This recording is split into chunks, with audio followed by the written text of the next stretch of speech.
राधानगरीत सर्वपक्षीय पक्ष संघटनेच्या वतीनं जनसुरक्षा विधेयकाविरोधात जनआक्रोश मोर्चा. महाराष्ट्र सरकारने जनसुरक्षा विधेयक आणून जनतेच्या अभिव्यक्ती आणि अन्यायाविरोधात संघटित होण्याचा अधिकार संपुष्टात आणून अघोषित आणीबाणी आणण्याचा सरकारचा प्रयत्नांना राधानगरी तहसील कार्यालयात सर्वपक्षीय पक्ष संघटनांच्या वतीनं मोर्चा काढत निदर्शनं केली. सुनील बाळकृष्ण पाटील यांची भाजपा उत्तरेश्वर मंडल अध्यक्षपदी निवड झाल्याबद्दल हार्दिक अभिनंदन. शुभेच्छुक भारतीय जनता पार्टी कोल्हापूर, उत्तरेश्वर मंडल कोल्हापूर व सुनील पाटील मित्रपरिवार उत्तरेश्वर पेठ. जनसुरक्षा विधेयक मागे घेण्याच्या मागणीसाठी राधानगरी तहसील कार्यालयावर सर्वपक्षीय पक्ष संघटनेच्या वतीनं मोर्चा काढण्यात आला. यावेळी जनसुरक्षा विधेयकाविरोधात प्रचंड घोषणा देण्यात आल्या. महाराष्ट्र सरकारने जनतेच्या अभिव्यक्ती आणि अन्यायाविरोधात संघटित होण्याचा अधिकार संपुष्टात आणण्यासाठी विशेष जनसुरक्षा विधेयक आणलं. सरकारचं हे विधेयक शहरी नक्षलवादाचा विमोड करण्यासाठी आणण्यात आला असल्याचं शासन सांगत असलं तरी प्रत्यक्षात जनतेचे ज्वलंत प्रश्न सोडवण्यासाठी संघर्ष करणाऱ्या सर्वच प्रामाणिक व्यक्ती संघटनांचा आवाज दाबण्यासाठी हे विधेयक आणलं जात आहे.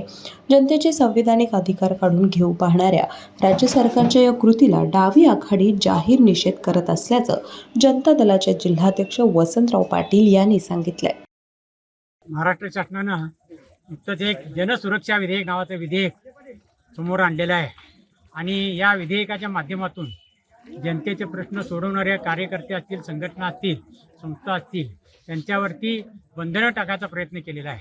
आणि मग लोकांचे प्रश्न सोडवण्यासाठी जे जनचळवळी केल्या जातात, जे आंदोलने केली जातात, अशाच लोकांना या कायद्याची भीती दाखवण्यात येत आहे. खरं तर जनतेचे प्रश्न सोडवण्यासाठी आम्हाला आंदोलनाशिवाय दुसरा पर्याय नाही. महात्मा गांधींनी, डॉक्टर बाबासाहेब आंबेडकरांनी जो अभिव्यक्ती स्वातंत्र्याचा अधिकार दिला आहे, या अभिव्यक्ती स्वातंत्र्य या कायद्याच्या माध्यमातून दडपण्याचा प्रयत्न या विधेयकाच्या माध्यमातून केला जाणार आहे. खरं तर जनसुरक्षा असं नाव दिले त्याला, परंतु जनतेच्या प्रश्नासाठी बांधणाऱ्या कार्यकर्त्यांना, त्या पक्षाच्या संघटनांना या विधेयकामार्फत दडपण आणण्याचा प्रयत्न केलेला आहे. आणि याच्यामध्ये भाग घेणाऱ्या कार्यकर्ते असतील, संघटना असतील, व्यक्ती असतील, तर यांना 2 वर्षाची शिक्षा आणि 2 लाख रुपये दंड, 3 वर्षाची शिक्षा आणि 3 लाख रुपये दंड अशा प्रकारची शिक्षा प्रस्तावित या विधेयकामध्ये केलेली आहे. साखर उद्योगातला तळातला घटक ऊस तोडणी आणि वाहतूक कामगार, ज्याच्यासाठी 75 वर्षानंतर कायदा झाला, तो कायदा आता या जनसुरक्षा विधेयकामुळं पूर्णपणे बारगळणार आहे. त्याला हक्क आणि अधिकार मागायला अजिबात जागा राहणार नाही.